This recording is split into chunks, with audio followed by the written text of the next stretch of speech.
Muito feliz em retornar à nossa igreja depois de uma estadia lá nas terras paulistas, revendo a família e resolvendo algumas coisas pessoais. E falei para o seu Dino, a gente fica num dilema. Quando está aqui, sente saudade dos amigos e da família lá. E quando está lá, sente saudade de vocês, né? Então dá para juntar os dois mundos, que aí acabava a saudade. Mas graças a Deus e obrigado pelas orações dos irmãos que oraram pela nossa ida e pelo nosso retorno. Eu confesso que para voltar de ônibus eu senti um friozinho na barriga quando passa aquelas montanhas. Eu nunca tinha sentido, viu? Mas a hora que passa aquela escuridão, o ônibus vai descendo ali, vai dando aquele friozinho, aí a oração ela intensifica um pouquinho mais, né? A gente ora um pouquinho mais com ênfase. Mas louvado seja Deus por tudo isso. Meus irmãos, chegamos então ao final da nossa revista Gente que Deu Glória a Deus. Eu tenho certeza que a nossa esperança é que nós possamos aplicar as coisas que aqui nós aprendemos com os homens de Deus na Bíblia e com os homens de Deus da história da igreja. Nós tivemos o privilégio de aprender aqui histórias com homens de Deus, homens e mulheres de Deus nas Escrituras, o que Deus fez através deles e como eles glorificaram a Deus, e também com homens na história, o que Deus fez através deles e como eles glorificaram a Deus.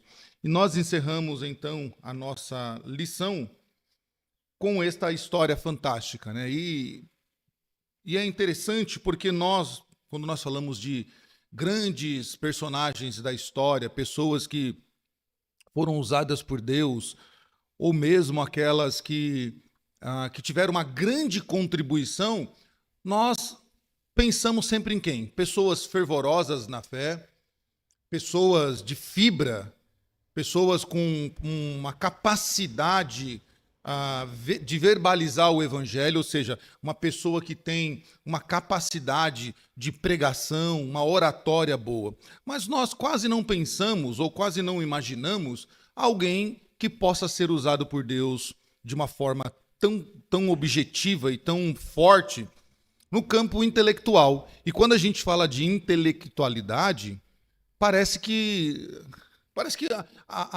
automaticamente a gente torce o nariz um pouquinho para a intelectualidade.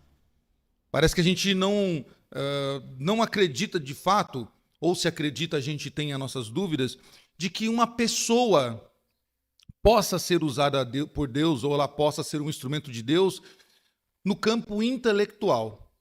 A gente gosta, e até mesmo quando a gente vai ler os heróis da fé, quando a gente vai ler livros sobre missões, a gente já pensa em quem? Aquele servo humilde, aquela pessoa que não tinha muito conhecimento, mas tinha uma oratória fantástica, tinha uma oração, era um homem ou uma mulher de oração, e a gente dá glória a Deus e a gente fala, tá vendo? Não precisa de muito, precisa estar no local que Deus quer, não precisa saber muito, precisa ser uma pessoa fervorosa, pessoa de oração, alguém em que Deus se permita que Deus a use. Mas nunca a gente olha assim e fala, nossa, que fantástica a intelectualidade dessa pessoa. Então nós estamos nesta manhã, nós vamos nos deparar com um homem que tinha todos esses predicados, porém este homem foi usado por Deus no campo da intelectualidade. Este homem foi um intelectual, um homem que contribuiu muito para a história da igreja brasileira, e não só para a história da igreja brasileira, mas também para o social. Como foi bem lido em Lucas 10, 27, esse mandamento, mas eu quero iniciar com uma frase desse homem chamado Erasmo, que é considerado pelo presbiterianismo, ou pela igreja reformada, na verdade, um líder singular no nosso protestantismo brasileiro. Um líder singular por quê? Porque ele foi usado de uma forma única por Deus. Creio eu que neste campo ele é um personagem ímpar, principalmente para a sua época. Hoje nós temos vários intelectuais no campo teológico. Nós temos aí, podemos citar, por exemplo, Augusto Nicodemos, Heber Campos, tanto o pai quanto o filho, reverendo Alderi, poderemos citar reverendo Mauro Meister e Leandro Lima na escatologia, mas quando nós falamos assim, vamos falar de intelectuais no campo social, aí a gente tem um pouquinho mais de dificuldade.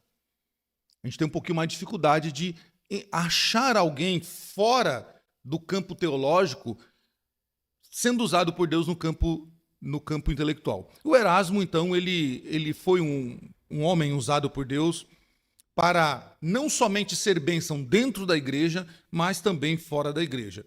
E Erasmo, ele foi um homem que desenvolveu, ou seja, que ele mostrou o amor integral a Deus, de forma total. Esse homem se entregou a Deus e ele serviu a Deus na sua totalidade. Serviu a Deus de corpo, serviu a Deus na sua alma, serviu a Deus sendo instrumento dentro da igreja, serviu a Deus sendo instrumento fora da igreja. E este homem, então, com a sua capacidade intelectual, ele foi bênção ao próximo. Então, ele amou ao próximo, servindo aqueles a quem o Senhor colocou em seu caminho. E este texto de Romanos, capítulo 14, versículo 7, era o texto preferido de Erasmo Braga, era o texto preferido dele. Então, diz aí os historiadores que Erasmo tinha este texto como um texto áureo diário. Todos os dias, este homem lia este texto, era como se fosse o seu texto do pé direito. Vamos colocar assim, não tem isso, tá? Isso é misticismo, mas não tem. Mas se fosse, eu quero começar meu dia bem, então eu vou ler o meu texto predileto. E ele lia, então, Romanos, capítulo 14, versículo 7, que diz: nenhum de nós vive por si mesmo, nem morre para si mesmo. E este versículo faz sentido Erasmo gostar dele, porque realmente faz jus à história deste personagem em que nós vamos estudar nesta manhã. Nenhum de nós vive para si mesmo, nem morre para si mesmo. São palavras do apóstolo Paulo em Romanos, capítulo 14, como diz a nossa introdução. Este é o lema da vida de Erasmo de Carvalho Braga, pastor, professor e intelectual presbiteriano que viveu no final do século XIX e no início do século XX. Sua vida foi plenamente consagrada a Deus e às mais nobres causas, em razão do seu desejo de que o evangelho fosse vivido em plenitude tanto na igreja quanto na sociedade. Sua cultura, idealismo, generosidade e espírito de serviço impressionaram fortemente os seus contemporâneos e até hoje ele encontra admiradores, tanto no meio evangélico, ou seja, tanto dentro da igreja, como fora da igreja. Irmãos, e note que são poucos os homens de Deus, são poucos os personagens cristãos que conseguiram, ao longo do tempo, agradar tanto os crentes dentro da igreja, quanto pessoas não crentes, as que estão fora da igreja. Erasmo é um desses casos. Pela sua contribuição, certamente, os que estudam aqui, certamente se depararam com algum livro cujo esse livro é autoria, ou seja, todo o seu conteúdo literário foi de Erasmo Braga. Possivelmente Kainan, possivelmente Sara, aí deve ter passado por isso, os demais também, porque a literatura de Erasmo foi para a escola, para as escolas públicas. E isso é um feito enorme, porque poucas pessoas, de novo, não é ser repetitivo, mas precisamos, às vezes, repetir algumas coisas. Poucas pessoas, poucos instrumentos de Deus na igreja também conseguiram ser fora da igreja. Geralmente, quando a gente fala de grandes nomes, como nós estudamos aqui, um exemplo, reverendo José Manuel da Conceição, embora tenha sua contribuição social em alguns aspectos, mas ele é marcado como sendo o padre protestante, ou seja, aquele que desbravou os estados brasileiros, passando por várias cidades, pregando o evangelho. Mas, quando você vai para as ruas, nas escolas, os professores ou qualquer um outro, pouco se sabe sobre o reverendo José Manuel da Conceição, Policarpo de Esmirna, a tragédia de Guanabara, falando dos huguenotes. Mas o Erasmo não. O Erasmo ele é um personagem conhecido, principalmente no campo da docência pública, das escolas públicas. Este homem, então, ele tinha uma visão de que o evangelho ele era poderoso para transformar uma sociedade.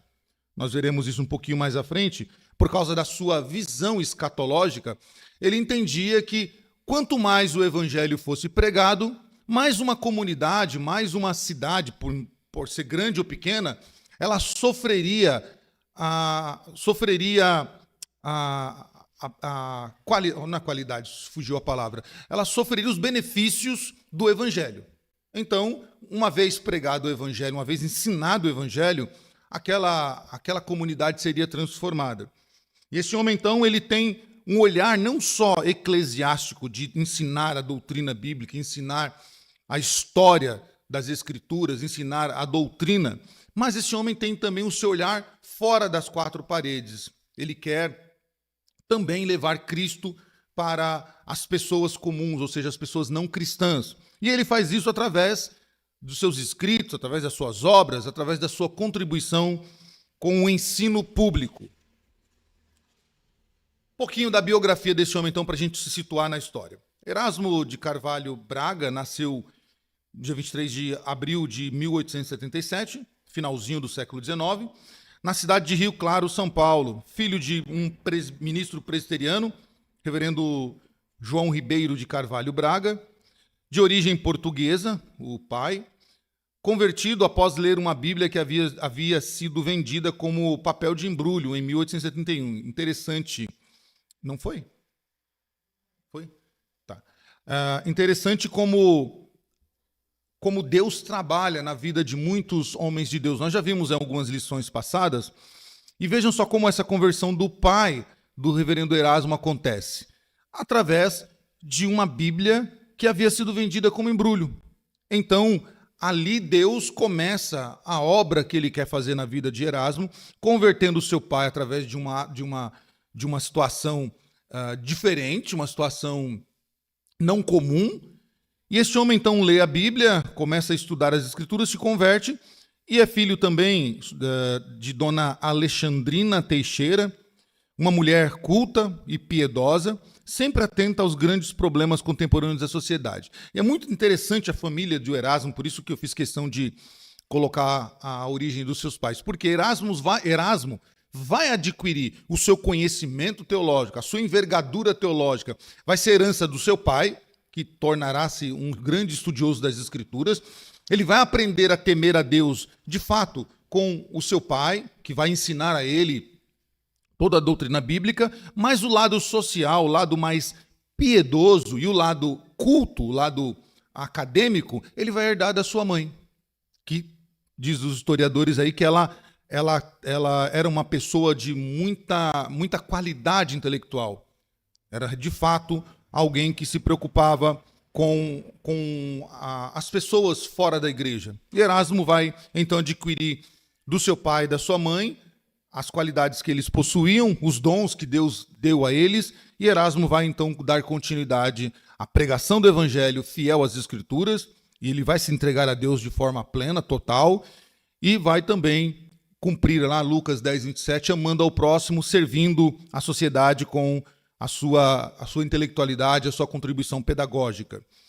Erasmo, ele impressionava as pessoas. Quem conversava com Erasmo, isso aí o estudioso Júlio Ferreira, assim como o reverendo Alderi, eles escrevem que Erasmo ele era alguém agradável e ao mesmo tempo que ele impressionava as pessoas com a sua inteligência, com a sua capacidade intelectual, ele também despertava nas pessoas a vontade de servir a Deus, o lado piedoso. Ele, a princípio, e aqui é algo bem interessante, né? Eu não fiz essa pesquisa ainda, mas eu vou fazer ainda, eu vou procurar. Quase todos os teólogos, quase todos os homens que se debruçaram sobre as escrituras se tornaram grandes exegetas, grandes teólogos, desde Lutero para cá, todos eles desejaram fazer direito. É uma coisa bem interessante, né? Eles começaram, e aqui o Erasmo também, a princípio ele deseja ser um estudante de direito, mas Deus o leva para outro caminho, né? No entanto, antes de se matricular, sentiu chamado para o ministério e ingressou no recém-criado Instituto Teológico, aí com concluindo os seus estudos próximos dos seus 20 anos. Então, Erasmo, ele era alguém impressionante, era alguém que cativava quando ele conversava com alguém, quando ele expunha os seus pensamentos, tanto teológicos, teóricos, quanto a sua visão de mundo, o seu entendimento de como uma igreja ela precisava fixar-se no local, e não só fixar-se como uma instituição religiosa, né? E quando nós olhamos para o começo do protestantismo no Brasil, é muito interessante, é algo que a gente precisaria resgatar da nossa história. Quando os primeiros crentes chegam no Brasil, eles não chegam somente com um olhar religioso de ensinar as Escrituras. Claro, isso é primordial, é o principal e será feito até quando Cristo vier buscar a sua igreja. Mas é interessante que os cristãos que chegaram no começo do século, que implantaram o protestantismo no Brasil, eles trouxeram junto consigo o quê? A escola. E isso, olhando um pouquinho mais, retrocedendo um pouquinho mais na história, o catolicismo também fez isso. Então o protestantismo não ficou atrás. O protestantismo falou, nós precisamos trazer a fé reformada para os brasileiros ou para outros povos latinos, porém nós precisamos, não podemos abrir mão do ensino, porque o catolicismo cresce aonde chega por causa da catequese e por causa do seu envolvimento com o ensino público. Haja vista que escolas aí tradicionais no nosso Brasil, elas são católicas, como o Colégio São Bento e outros colégios afora. Então o protestantismo faz isso também. Por exemplo, em São Paulo, o Colégio Mackenzie, que hoje é a universidade, foi um ato visionário dos americanos, dos presbiterianos americanos, que quando vêm, implantam a fé reformada, mas já colocam também a escola americana, que depois virou o Colégio Mackenzie e agora a Universidade Mackenzie. Erasmo, ele tinha esse olhar. Ele entendia que a igreja ela precisava se fixar no local, mas não somente como no aspecto religioso, não somente como uma instituição religiosa, embora este é o principal, a principal finalidade da igreja é proclamar a Cristo, pregar o evangelho, ensinar os valores bíblicos, ensinar o modo de vida em que uma pessoa deve viver, segundo o padrão das Escrituras, mas Erasmo ele ia um pouquinho mais além. Ele também entendia que a igreja fixada no local ela precisava avançar socialmente. Ela precisava contribuir para aquela cidade, aquele bairro, aquele local que ela estava estabelecida. E isso é algo que vai ficar marcado na história deste homem. Após a sua ordenação, tornou-se pastor da Congregação Presbiteriana de Niterói, que foi organizada em fevereiro de 1899. No mesmo ano, Erasmo se tornou um dos fundadores do jornal, que foi uma bênção e que contribuiu muito para a fé reformada, o jornal O Puritano. Pastor? Bom dia, prazer ter o senhor.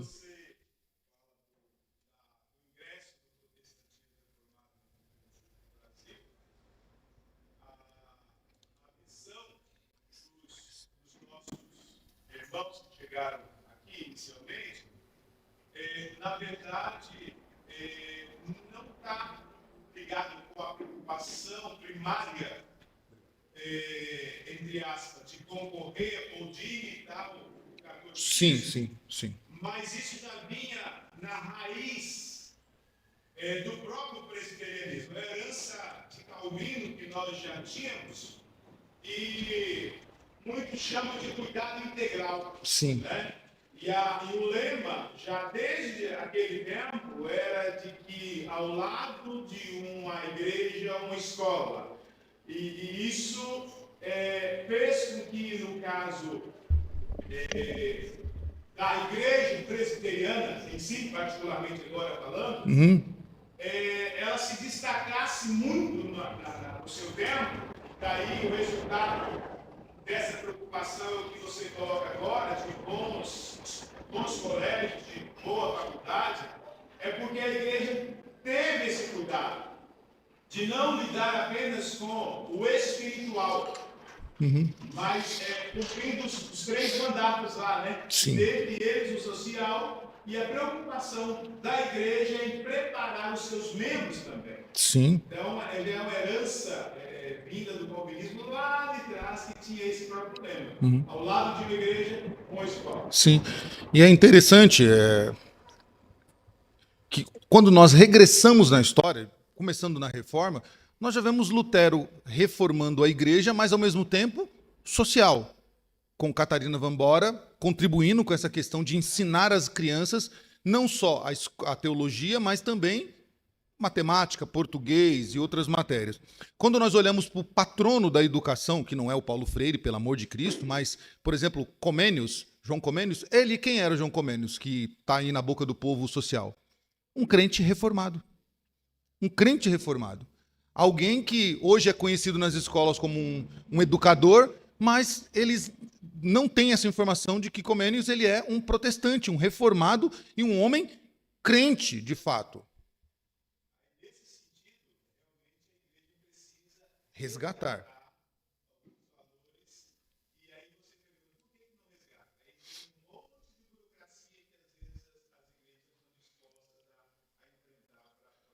Sim, e nós, em algum momento da história, nós perdemos a mão. Em algum momento, certamente, perdemos a mão. Hoje é uma grande dificuldade. Eu converso muito com o reverendo Felipe Fontes e o reverendo Mauro Meister, que são dois pastores que se destacam nesse campo da educação cristã. Eles tentam, eles participam de reuniões com pedagogos, com diretores de escola. Irmãos, é uma dificuldade para se estabelecer uma escola protestante. Você não tem noção. É uma dificuldade imensa. Se a gente desejar aqui abrir uma escola, vão colocar tantos empecilhos que a gente vai desistir de abrir a escola. Mas se, por outro lado, a igreja majoritária, socialmente, ela quiser abrir uma escola, ela abre facilmente. De uma maneira muito fácil. Então, nós, em algum momento da história, perdemos a mão. E nós estamos colhendo o fruto da nossa negligência no sentido de, depois a gente deixa, vamos pregar o evangelho. E uma culpa disso, tenho eu, se o pastor não concordar, fica à vontade, pastor, que foi uma das visões escatológicas que fizeram com que o crente olhasse somente para o futuro como, Cristo vai voltar, então vamos deixar tudo de lado, vamos focar naquilo que mais importa. E esqueceu dos mandatos, né? Esqueceu do cumprimento dos mandatos. Então, isso precisa ficar registrado e para a gente até entender. Ele se ordena, então, ele é ordenado pastor e contribui aí para a fundação desse jornal, o Puritano. Aos 24 casa-se com a Olindina, e que torna-se uma mulher fiel, uma companheira fiel a Erasmo, e durante 31 anos essa mulher também se dedica com Erasmo a promulgar o evangelho, a promover o evangelho, a pregar o evangelho dentro e fora da igreja. Esse jovem casal, após a sua núpcia, segue para São Paulo, onde Erasmo exerceria o seu magistério no Colégio Mackenzie e também tornaria-se aí um seminarista no seminário presbiteriano, ou seja, ensinaria no seminário presbiteriano. Erasmo ele participa da Comissão Brasileira, ou através da Comissão Brasileira de Cooperação, da criação da Sociedade para a Evangelização dos Índios, mais tarde conhecida como a Missão Evangélica Kaiowá. Então, quando a gente olha hoje para essa missão, muitos se esquecem de que Erasmo contribuiu para isso. E esse é um grande problema, nós já falamos disso aqui algumas vezes, o grande problema é a nossa amnésia ou a nossa falta de olhar para a história ou o nosso esquecimento natural das coisas. Quando muitos crentes não sabem por exemplo, quem foi o reverendo José Manuel da Conceição, isso é um problema sério. É um problema sério. Não é uma pessoa. O reverendo José Manuel da Conceição não é qualquer pessoa. Então, o presbiteriano, ele deveria conhecer quem é o reverendo José Manuel da Conceição, quem é o reverendo Boanerges Ribeiro. São nomes que não poderiam ter sido esquecidos por nós. E aí, quase todo crente hoje, ele sabe quem é Augusto, já ouviu uma pregação do reverendo Augusto, é fã, né? Já deve ter comprado o bonequinho lá para colocar na estante, e acha que o reverendo Augusto o reverendo Augusto. E olha, o reverendo Augusto hoje, sem dúvida, um dos melhores, se não é o melhor estudioso das Escrituras, principalmente no Novo Testamento. Mas, antes dele, houve outros homens que contribuíram de uma forma excepcional, que não teria, talvez, reverendo Augusto, se esses homens não desbravassem uma época difícil. Nós estudamos aqui sobre o reverendo José Manuel da Conceição, como esse homem se dedicou São Paulo, andando às vezes muitos quilômetros a pé, desbravando aqui por Minas Gerais, passando por tantas outras cidades do interior paulista, pregando o evangelho, abrindo congregações, organizando igrejas. Reverendo Boanerges Ribeiro foi um homem revolucionário. Se você for em São Paulo hoje, um dos bairros nobres de São Paulo, que é Campo Belo, onde está estabelecido o nosso seminário, hoje, para comprar um imóvel ali, meus irmãos, tem que ter muita grana, tem que ter muito dinheiro, que é um dos bairros mais nobres. Ali como é que fala a venda de... Falo que não é quilômetro, é o metro quadrado, é um absurdo. Mas esse homem lá atrás, quando aquele local não era tão valorizado, esse homem, ele teve o quê? Uma brilhante ideia. Ele pensou, o seminário não pode depender somente da mensalidade do seminarista. Ele fez o quê? Investiu em empreendimentos. E hoje o seminário, ele se sustenta, não depende da mensalidade dos alunos, mas ele tem um patrimônio em que auxilia o Instituto para que esse Instituto possa continuar ensinando e formando pastores. Então, note, nós não podemos esquecer, Erasmo é um de que muitos de nós nem sabíamos que ele era crente. Já pegamos um livro dele na mão, na escola, lemos, fizemos a prova lá baseado nos seus escritos, mas a gente nem lembrava ou nem sabia, né, que ele era um cristão, assim como Comênios e outros tantos. Então, Erasmo e sua esposa, eles foram instrumentos de Deus para pregar o evangelho. Este homem, então, ele tem essa participação nessa missão, que é uma missão importantíssima da nossa igreja, do nosso movimento reformado, ali entre os índios. Erasmo, a sua intelectualidade era absurda, principalmente para a época. Este homem, além de um ótimo escritor, que viria a se tornar, também era um homem que tinha o domínio de outras línguas, não as estranhas, mas as línguas humanas, né? Ele era poliglota, tradutor, traduziu muitas obras da língua inglesa, da língua francesa, do latim. Este homem também escreveu e de forma brilhante se tornou também um músico e tocava um órgão e piano com muita facilidade. Dizem que esse homem, ele era tão estudioso na música e se tornou um músico tão clássico que ele tocava como se fosse beber água. Sentava no seu órgão, colocava os seus dedinhos ali nas teclas e tocava, e se olhava assim e falava, mas não é difícil tocar. Tamanha a facilidade com que ele lidava. Parece que as mãos dele e as teclas eram uma coisa só. Este homem, então, note, um homem versátil, um homem habilidoso com a palavra, um homem habilidoso com os instrumentos, um homem afora do seu tempo.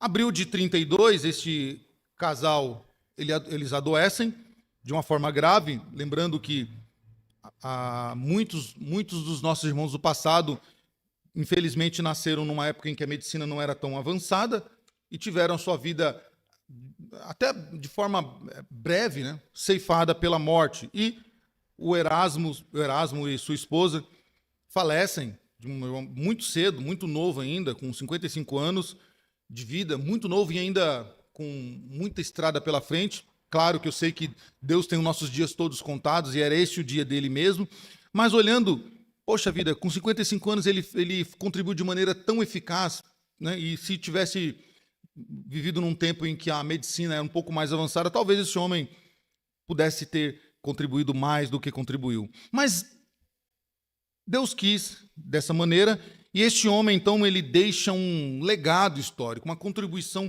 fantástica de uma vida comprometida a Deus, uma vida comprometida com a educação e com a divulgação da palavra de Deus. Voltando para a nossa revista, nós vemos a formação cristã dele, então, uma formação exemplar, é uma formação onde ele expande o evangelho, né, de forma maravilhosa. E aí nós vemos lá que na revista que em setembro de 1884, toda a família muda-se para a cidade de Botucatu, onde João, né, pai aqui, ele exerceu a sua licenciatura e foi ordenado pastor exatamente um ano depois. E aí Erasmo estuda na escola anexa à igreja. O pastor fala, né, onde uma igreja, uma escola, aqui nós podemos ver essa realidade. Ele estuda, né, o Erasmo estuda numa escola que está o quê? Anexa à igreja, do lado da igreja, cumprindo aí o que é o legado, o lema da igreja. E ao mesmo tempo atuou como professor assistente de quem? Da sua mãe. Lembra que eu falei? Ele colhe, então, ele colhe a sua capacidade teológica do pai, mas a sua intelectualidade, a sua piedade pelo próximo, ele consegue isso com a mãe. Então ele torna-se auxiliar da mãe na escola. E este menino, né, um menino ainda, já se mostra alguém fora da caixinha ali, ou seja, alguém que se sobressai ao momento. Em 1890, no início da adolescência, foi realizar o estudo secundário na escola americana, na capital, onde todos admiravam a sua inteligência. Chegou a ser aprovado no exame de ingresso na afamada Academia de Direito do Largo São Francisco, mas fez o desejo de servir a Deus por causa do chamado ministerial. Então, note, que interessante este jovem ainda, com menos de 20 anos antes de ser ordenado pastor, ele já se sobressai e ele já então impressiona as pessoas com quem ele vai conversando, com quem ele vai falando. E ao passo que ele vai adquirindo o conhecimento não só teológico, mas o conhecimento secular, este jovem ele vai impactando as pessoas, ele vai chamando a atenção. Então, também nada é por acaso. A história diz, de novo, cito Júlio Ferreira, historiador, reverendo Alderi também, eles dizem que o Erasmo era alguém que se debruçava e se desgastava em cima dos livros. Não caiu do céu a revelação para ele e ele passou a ser um grande professor, um grande pregador, não. Era um homem que se dedicava dia e noite. Ele procurava compreender os textos que ele não conseguia, procurava conhecer também mais das disciplinas que seriam úteis e seriam saudáveis e boas para as crianças. Então era alguém que se desgastava, alguém que realmente se entregou de forma integral ao Senhor, de forma total ao Senhor. Este homem, ele, em 1899, quando a Academia Paulista de Letras é fundada, com apenas 5 membros, o nome dele está lá. Junto com Benedito Otávio, com Alberto Faria, com Raul Soares de Moura e Basílio Magalhães, Erasmo ele faz parte da fundação dessa Academia Paulista de Letras. Então, até hoje, o nome dele tem que estar lá, é citado lá pela sua contribuição na fundação. Por volta de 1909, Erasmo Braga começou a produzir a obra que lhe trouxe maior popularidade, ou que trouxe mais popularidade do que qualquer outra. Um conjunto de livros de leitura para a 4ª série da escola primária, que ficou conhecido como a Série Braga. Então, possivelmente, todos aqueles que estudaram o ensino fundamental passaram pelos escritos do Erasmo Braga, né? E essa série é uma série bem conhecida, principalmente por quem trabalha com a docência aí nas escolas, sabe a importância e o conteúdo fantástico dessa série de Braga, né? Do Erasmo Braga. A série de Erasmo Braga foi publicada por 40 anos e alcançou mais de 100 edições, sendo adotada em muitos estados no Brasil. São Paulo, ainda muitas escolas públicas ainda usam os escritos de Erasmo Braga. Este homem, além da sua contribuição intelectual, tá? E a gente pode ver isso aqui no tópico 3, na abençoada expansão, mas eu quero falar aqui um pouquinho da visão missiológica deste homem, tá? A visão missiológica deste homem. Os esforços dele, nos seus esforços e iniciativas, este homem, ele associa a sua formação calvinista, tá?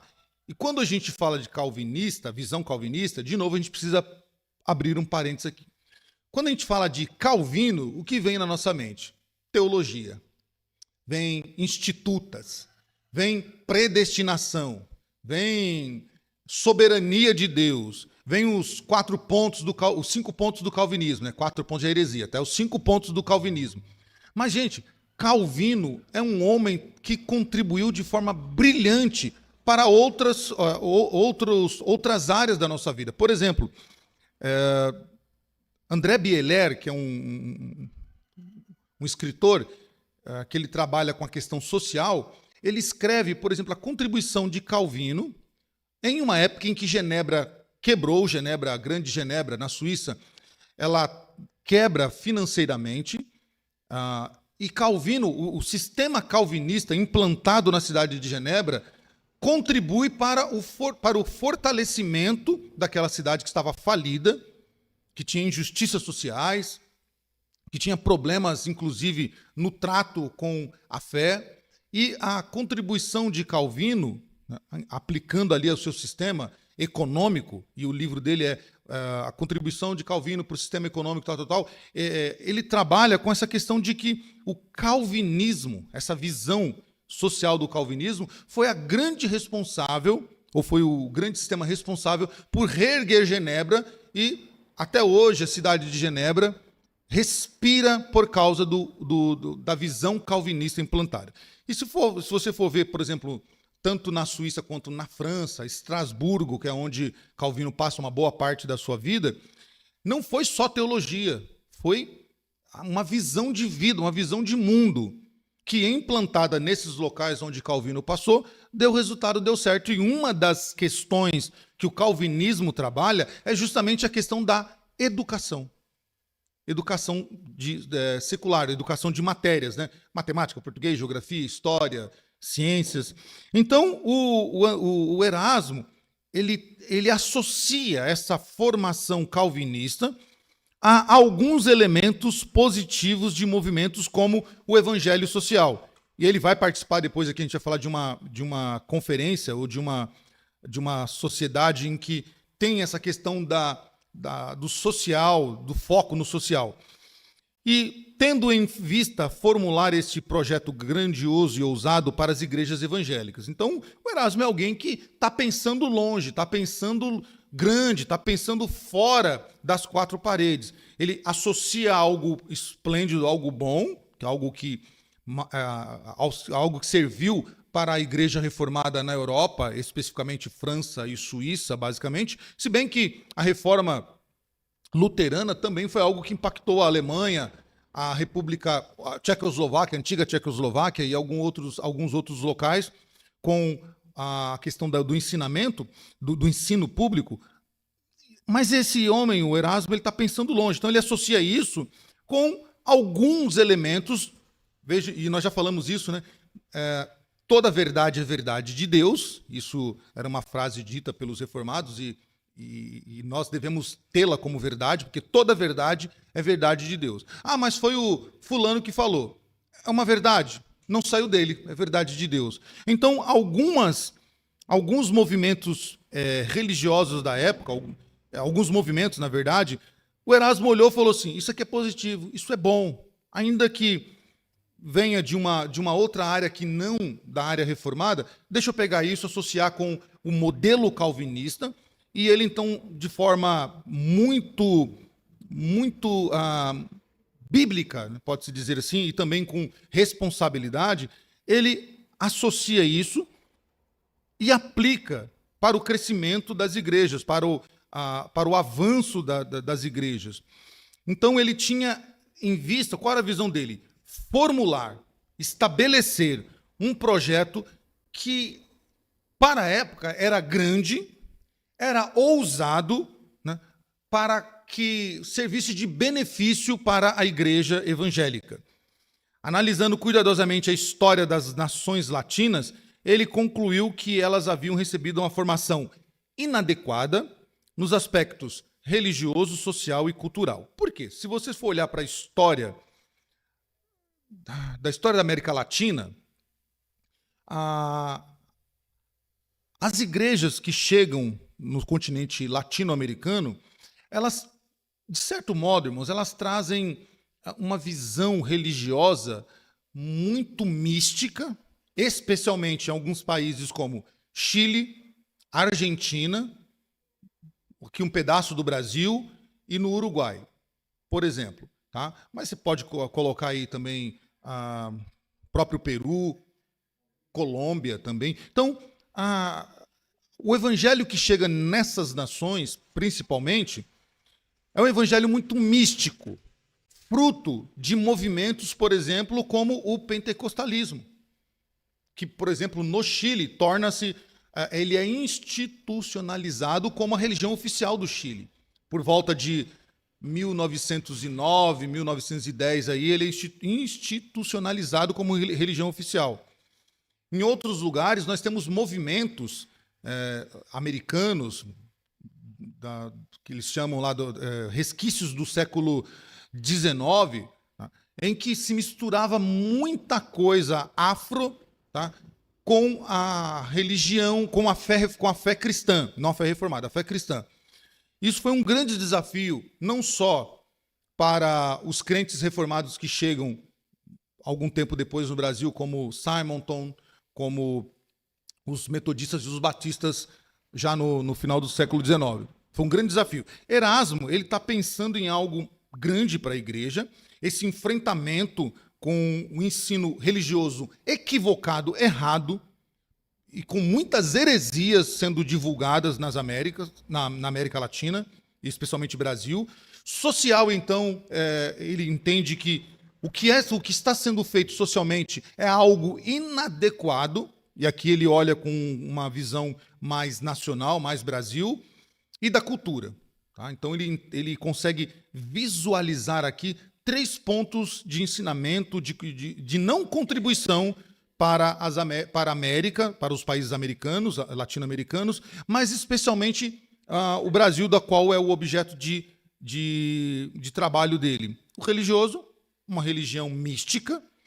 O social, um social muito selvagem, onde o pobre ele é extremamente pobre e o rico é extremamente rico. Uma cultura muito misturada, onde a cultura vai sendo trocada, e até hoje é assim. Por exemplo, em muitos lugares, aqui em Minas eu não sei, mas muitos lugares de São Paulo você não tem janela nas casas, você tem vitrô. E vitrô é uma palavra francesa. Né? Em muitos lugares do país, o abajur, né, que muito tempo atrás lá na roça lá era o lampião, né, trocou-se por o abajur francês, é mais bonitinho, né, do que falar lampião ou sei lá como é que é o nome do cultural aí. Então, a cultura estava sendo trocada por uma cultura europeia americana. Tá? Então, ele percebe que o ensino que é dado, o que é trazido aqui, é ruim. Então, ele tem um projeto grande, meus irmãos, e ousado para as igrejas. Por sua vez, as nações protestantes haviam herdado da reforma do século XVI um cristianismo dinâmico, uma dinâmica muito boa, e se você for estudar a reforma fora do aspecto religioso lá das 99 teses de Lutero, você vai ver reforma agrária, reforma educacional, reforma social, você vai ver muita coisa interessante na reforma luterana. E então esse cristianismo dinâmico, com valores éticos, lembrando que o século XVI respira ainda os valores não éticos da Idade Média, que é uma idade que na escola, em muitos lugares, é chamada a Idade das Trevas, onde valores éticos são desprezados. Tá? Então, a reforma aqui, ela contribui, e o Erasmo está olhando para isso, para esse cristianismo dinâmico, esse cristianismo de valores éticos, de instituições democráticas, com ênfase na educação, no progresso econômico e social. Erasmo conclui que somente a mensagem e os valores transmitidos por quem? Pelas igrejas evangélicas poderiam tirar as algemas e os grilhões e assim libertar os povos latinos-americanos dos profundos problemas que afligiam aquele povo, que atingiam aquele povo. E alguns problemas eram o atraso, né? O atraso na vida das pessoas. As pessoas elas não conseguiam se desenvolver. Tá? O analfabetismo, que era assustador nessa época. Tá? A ignorância aqui não é você é ignorante, é bruto. Não, a ignorância é falta de conhecimento. A superstição, lembra? Aquela questão do pé de coelho, a ferradura, o trevo de 4 folhas, não pisar com o pé esquerdo, acordar da cama e botar o pezinho direito, a pessoa quase quebra a perna. Tem muito crente que ainda vive nisso, tá? Nesse legado histórico ruim. O ceticismo, que foi outra coisa muito complicada para os crentes reformados no Brasil combater.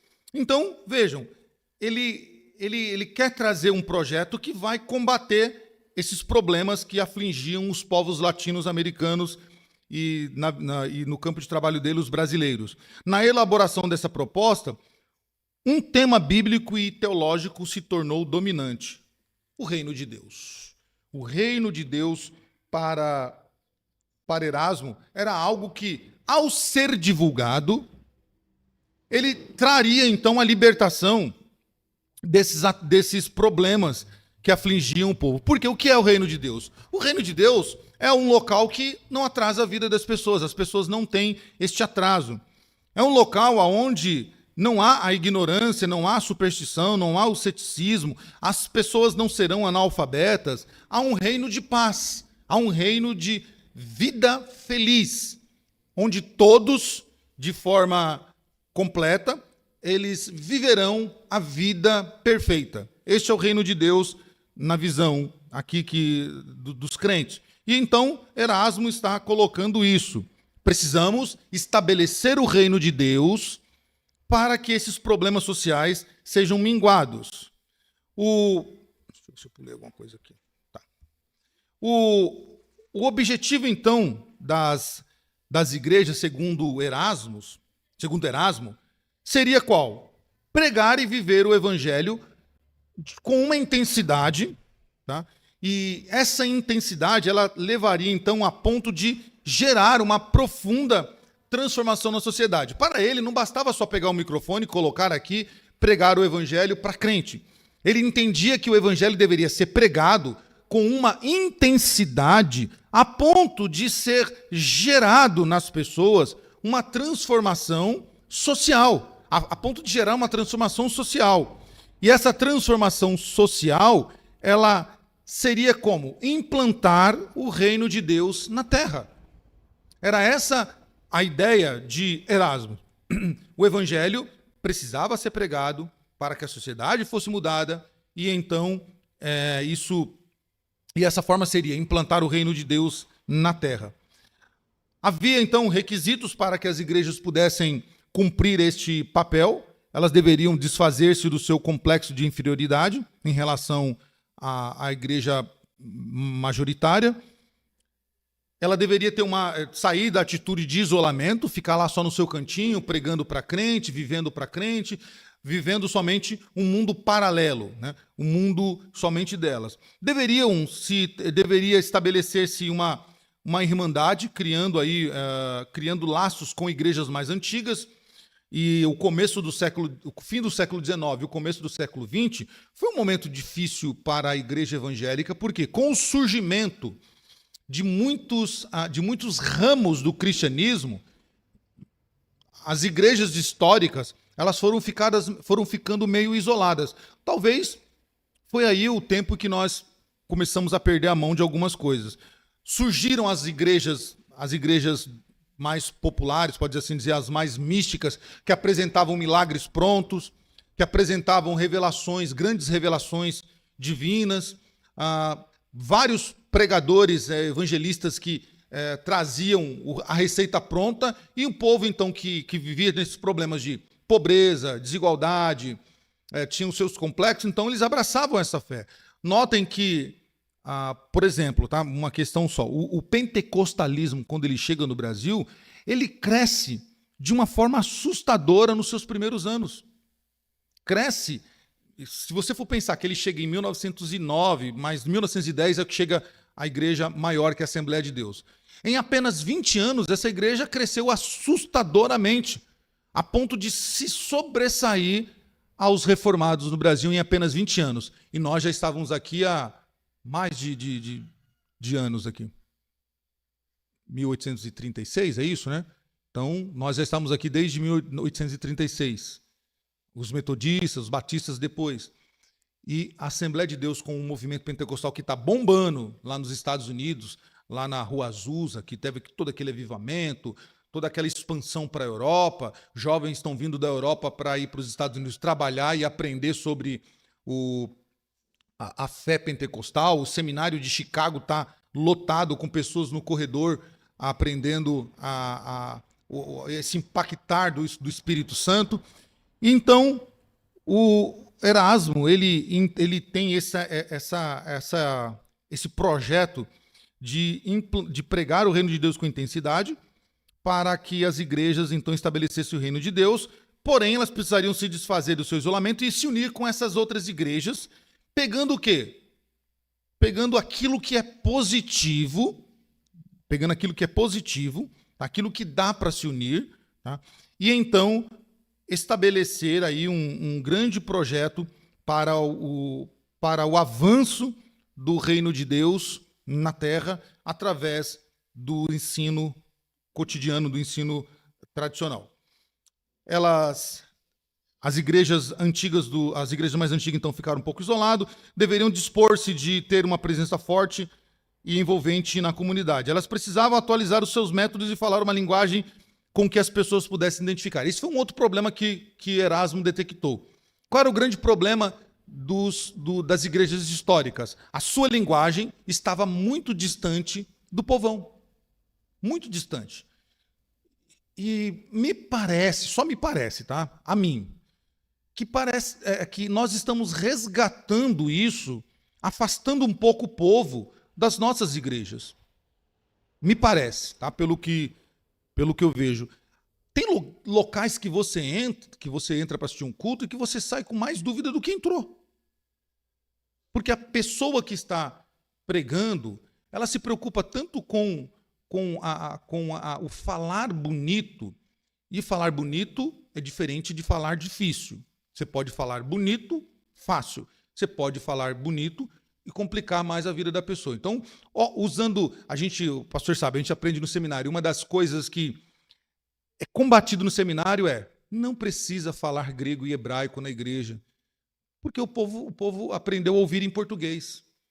Então, se você vem aqui e começa a falar, irmãos, porque o grego está assim, tal, o hebraico, tal. Numa aula, ok, a gente ensina, fala, escreve aqui e tal, para você entender que a palavra ela tem um significado forte na sua origem, mas no dia a dia da igreja, às vezes a gente se preocupa muito com o falar difícil e dificulta o evangelho de ser entendido por pessoas simples que vêm nas nossas igrejas. Por pessoas que vêm, às vezes, com a sua vida toda destruída, vêm querendo ouvir uma palavra de Deus no seu coração, porque aquele dia ela até pensou em tirar sua própria vida, pensou em acabar com o casamento, pensou em sair da casa dos pais, e ela, naquele dia, ela vai lá com esperança de que ela vai ouvir alguma coisa diferente, que Deus vai falar com ela. Então, Erasmo, ele tinha essa preocupação.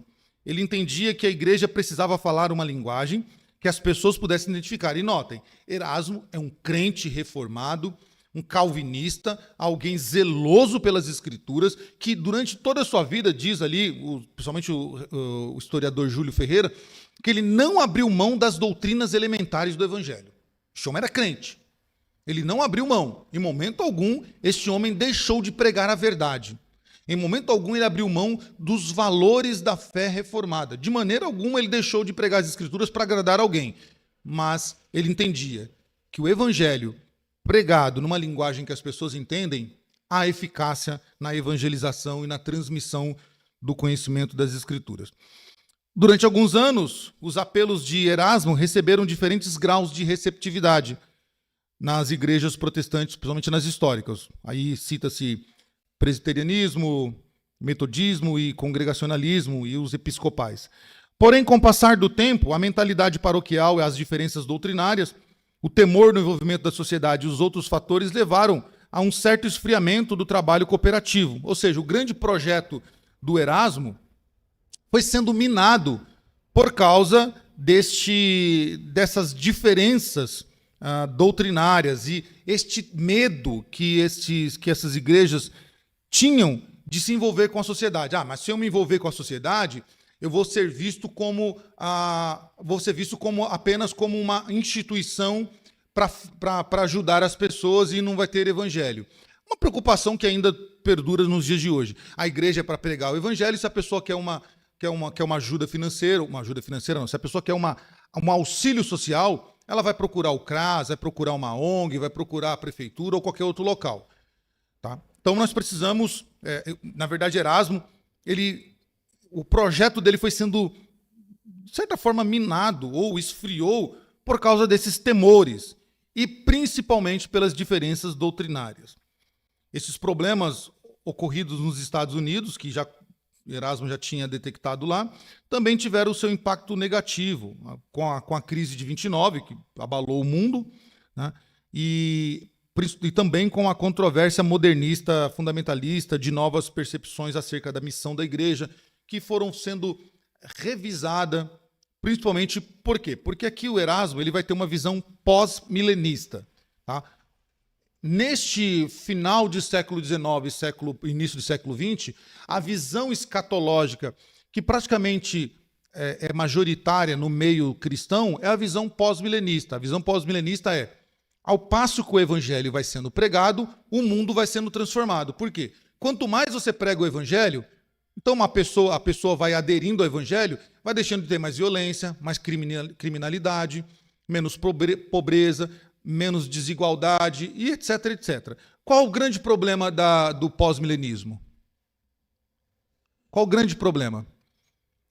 O evangelho vai sendo melhorado. Século XX, aqui o evangelho vai pregando e o mundo vai sendo melhorado. Qual foi o grande problema?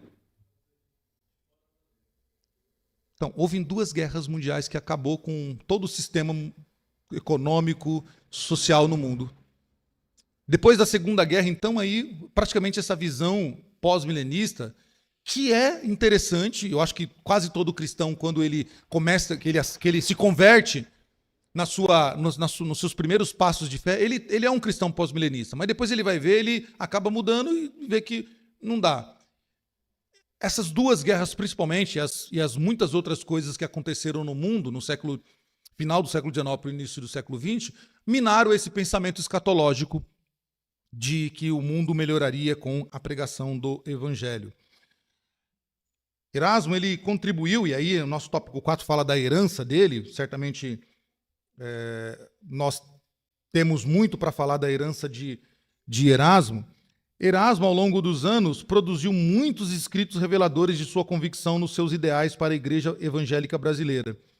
O seu primeiro livro foi o Pan-Americano, Aspectos Religiosos, que foi lançado em 1916. Sobre o Congresso do Panamá, depois veio o lume de livretos, né, do Sexto da Gávea, em 1924. Com as impressões de sua primeira viagem à Europa, ele escreve esse livro.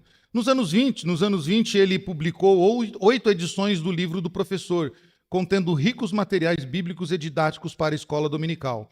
No seu último ano de vida, ele escreveu o livro, que é um livro em inglês aqui, né? A República do Brasil, que é um livro que vai ter um grande impacto no meio secular também.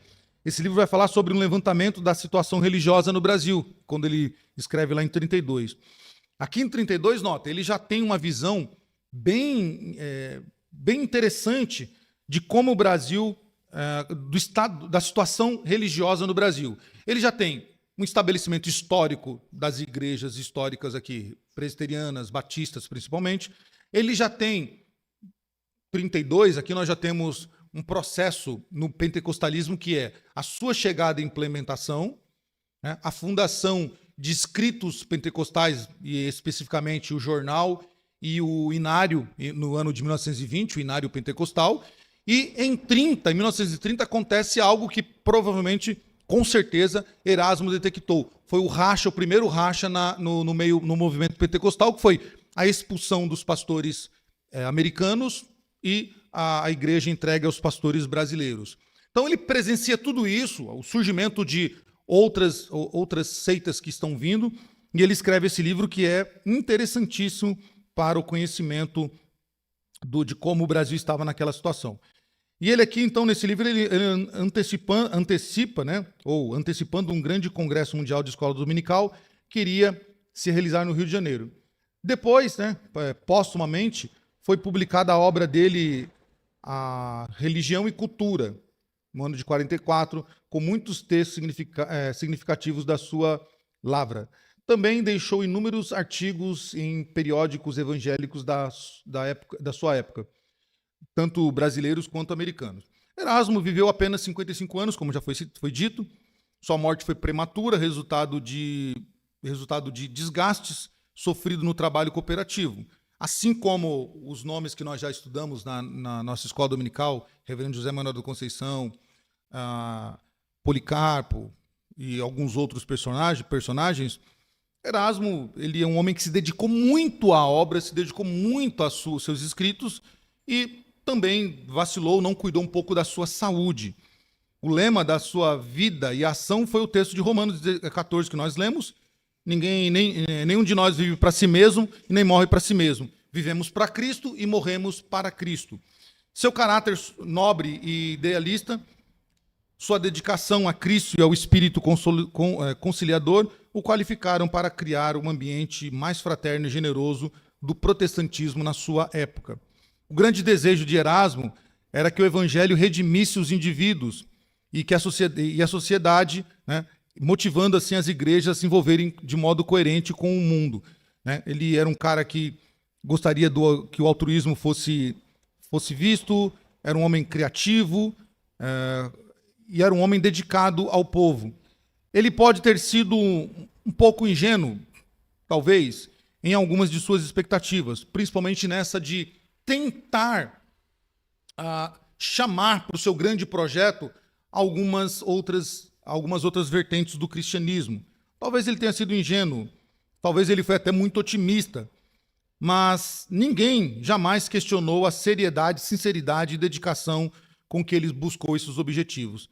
Ele contribuiu de forma brilhante com muitas coisas, muitos escritos, mas a sua contribuição como referencial para gerações das futuras escolas que receberam o seu nome, por exemplo, como a escola Erasmo Braga, que tem aí para você pesquisar, só dar um Google você vai ver o tamanho e a importância dessa escola, tá?